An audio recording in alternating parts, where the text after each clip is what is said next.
আমি নিজে 2018 সালে যখন গাজী টিভিতে একটা সাক্ষাৎকার দিতে গেলাম 21 আগস্টের গ্রেনেড হামলা, সেখানে তারেক রহমানকে যখন ঢুকানো হলো, জড়ানো হলো, সেখানে আমি যখন হিস্ট্রিটা বললাম যে 21 আগস্টের গ্রেনেড হামলায় যে মুফতি হান্নানকে যে মেরে ফেললো, তারা একমাত্র সাক্ষী, তাকে কেন মেরে ফেললো?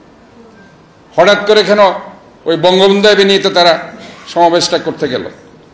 সেখানে সাবের হোসেন চৌধুরী সহ যারা আওয়ামী লীগের ওই সময় 1-11 যারা সেখানে আওয়ামী লীগের পক্ষে মাইনুদ্দিন ফখরুদ্দিনের হাতে যোগ দিয়েছিল, তারা সেই সময় কি ভূমিকা রেখেছিল? শেখ হাসিনাকে তারা কেন জোর করে বঙ্গবন্ধু এভিনিউতে নিয়ে গেল? ওই আওয়ামী লীগের নেতাদেরকে পরে শেখ হাসিনা কেন দল থেকে দূরে সরিয়ে দিল?